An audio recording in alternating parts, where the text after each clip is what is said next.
ጤና ይስጥልኝ ወደ ተመልካቾቼ እንደምን አላችሁ እንደምን ከረማችሁ። ዛሬ ኦቨርታይም እንዴት እንደምናሰላ ነው ማሳያችሁ ማለት ነው። ሌላው የተፈቀዱ ሬቶች አሉ፣ 4 ሬቶች አሉ የኦቨርታይም ክፍያን ለማስላት የሚያስችሉ። እነዛ ሬቶች ስንት ናቸው የሚለውን እነግራችኋለሁ፣ ማሳያችኋለሁ። ኦቨርታይም ለማስላት ፎርሙላው ምንድነው የሚለውን እናያለን ማለት ነው። በዚህ መሰረት ኤክሴል ላይ ያዘጋጀሁት የኦቨርታይም የትርፍ ሰዓት ክፍያ አለ። እንዴት እንደሚሰላ እነግራችኋለሁ። መጀመሪያ የምናደርገው ምንድነው እዚህ ጋር ሰንጠረዡን እንደምታዩት ማለት ነው በሰዓት የሚከፈለው ደሞዝ ስንት ነው የሚለውን እናያለን። አንድ ሰው በወር የሚከፈለው ደሞዝ አለ። ከዛ ደግሞ የወር ደሞዙ ለሰዓት ሲካፈል ምን ያህል ሰዓት ይሰራል የሚለውን እናያለን። ስለዚህ አንድ ሰው በቀን 8 ሰዓት ይሰራል። ስለዚህ በ30 ቀን ስናባዘው በወር 240 ሰዓት ይሰራል ማለት ነው። በዚህ መሰረት ምንድነው የምናደርገው ደሞዙን ለሰዓቱ እናካፍለዋለን ማለት ነው። እዚህ ጋር እንደምታዩት ተራ ቁጥር 1 ላይ አማኑኤል አበበ የሚባል ሰራተኛ አለ። ደሞዙ 13372 ነው። በሰዓት የሚከፈለው ደሞዝ ደግሞ 13372 ሲካፈል ለ240 አድርገን ነው የምናገኘው ማለት ነው። እዚህ ጋር እንደምታዩት ማለት ነው። በዚህ መሰረት ስንት አገኘን? 55.72 በሰዓት የሚከፈለው ደሞዝ ነው ማለት ነው። ከዛ ወዴት ነው የምንሄደው? ትርፍ ሰዓት የሰራንበት ጊዜ ማለት ነው። ቀን ከሰኞ እስከ አርብ ሲሆን 1.25 ነው ሬቱ። አዳር ሲሆን ደግሞ 1.5 ነው። ቅዳሜና እሁድ ሲሆን እዚህ ጋር እንደምታዩት 2 ነው። የህዝብ በዓል ቀን ከሆነ ደግሞ 2.5 ነው ማለት ነው። እነዚህ ኮመንሊ የሚታወቁ ሬቶች ናቸው ማለት ነው። ልዩነቱ ምንድነው? ቀን ምን ያክል ትርፍ ሰዓት ሰራ፣ አዳር ምን ያክል ትርፍ ሰዓት ሰራ፣ ቅዳሜና እሁድ ምን ያክል ትርፍ ሰዓት ሰራ፣ እንዲሁም ደግሞ በበዓል ቀን ምን ያክል ትርፍ ሰዓት ሰራ የሚለውን ነው ማለት ነው። ይሄንን አወቅን በኋላ ለምሳሌ አማኑኤል አበበ የሚባል ሰው አለ። ይህ ሰው 103 ሰዓት ነው በወር የሰራው ማለት ነው በትርፍ ሰዓት። ከሰኞ እስከ አርብ 15 ሰዓት ሰርቷል እዚህ ጋር እንደምታዩት። አዳር ደግሞ ከሰኞ እስከ አርብ 8 ሰዓት ሰርቷል እዚህ ጋር እንደምታዩት። አሁንም ቅዳሜና እሁድ ደግሞ 7 ሰዓት ሰርቷል። በእረፍት ቀን 10 ሰዓት ሰርቷል ማለት ነው። በዚህ መሰረት እናሰላለን ማለት ነው። የመጀመሪያው ምንድነው ከሰኞ እስከ አርብ ቀን ምን ያክል ሰራ የሚለውን ስናይ እዚህ ጋር እንደምታዩት ማለት ነው 55.72 ሲባዛ በ15 ሰዓት ሲባዛ በ1.25 እናደርጋለን ማለት ነው። ሁለተኛው ደግሞ እዚሁ ጋር እንደምታዩት አሁንም 55.72 ሲባዛ አዳር የሰራበት ሰዓት አለ 8 ሰዓት ሲባዛ ሬቱ 1.5።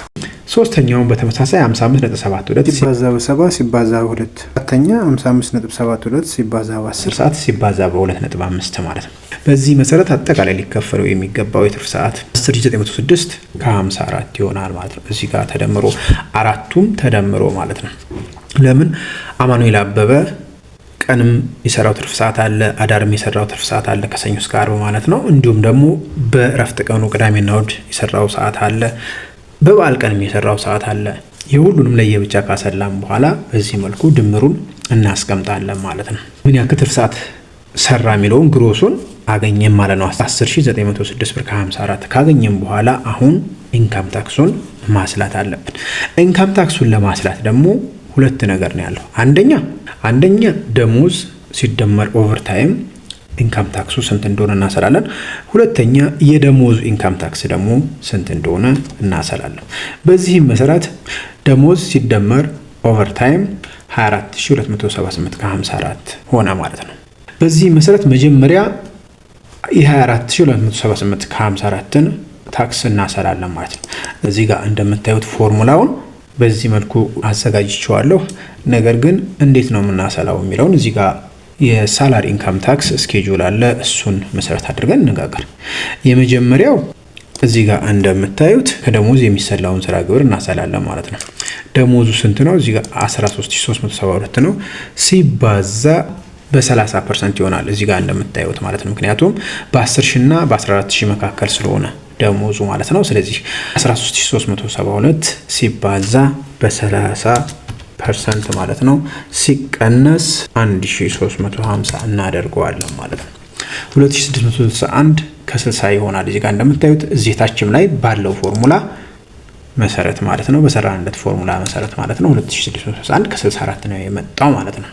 ሁለተኛው የደሞዝና የትርፍ ሰዓት ክፍያ ድምር አለ። እሱ ደግሞ ከ14000 በላይ ስለሆነ 35% ነው። በዚህም መሰረት 24278 ከ54 ነው ሲባዛ በ35% በዛው ነው ሲቀነስ 2050 አድርገን ስንሰራው 6447 ከ49 ሆነ ማለት ነው። ስለዚህ ያልተከፈለውን ስራ ግብር ለማወቅ ደግሞ በመካከላቸው ያለው ልዩነት ማውጣት ነው። በዚህም መሰረት 6447 ከ49 ሲቀነስ 2661 ከ60 ማለት ነው 3785 ከ89 ይመጣል ማለት ነው። በዚህ መሰረት የስራ ግብር ልዩነቱን ካወጣን በኋላ ጠቅላላ መከፈል ያለበት ግሮስ ኦቨርታይም 10906 ከ54 ነው። እንደገና የስራ ግብር ልዩነቱ ከኦቨርታይሙ ላይ ማለት ነው 3785 ከ89 ነው። የተጣራው 7120 ከ65 ይሆናል ማለት ነው። በዚህ መሰረት ስራ ግብሩን እናሰላለን ማለት ነው። ውድ ተመልካቾቼ አንድ ሰው ቅዳሜና እሁድ ሊሰራ ይችላል፣ የበዓል ቀን ብቻ ሊሰራ ይችላል። እዚህ ጋር ሁሉም ሬቶች ተግባራዊ ይደረጋሉ ማለት አይደለም። ነገር ግን በሰራንበት ጊዜ የሰራንበትን ቀንና ሁኔታ መሰረት አድርገን ኦቨርታይሙን በዚህ መልኩ ማስላት እንችላለን። ዋና ዓላማዬ ምንድነው? አንድ ሰው ከደሞዝ ውጪ ኦቨርታይም ሲከፈለው ግብሩ እንዴት እንደሚሰላ እንዲሁም ደግሞ የተጣራ ክፍያው እንዴት እንደሆነ ግንዛቤ ለመፍጠር ብቻ ነው። በቀጣይ ቪዲዮ እስከምንገናኝ ቸር ሰንበቱ። ስለ ኦቨርታይም አሰራር በቂ ግንዛቤ እንዳገኛችሁ ተስፋ አደርጋለሁ። በቀጣይ ቪዲዮ እስከምንገናኝ ቸር ሰንበቱ።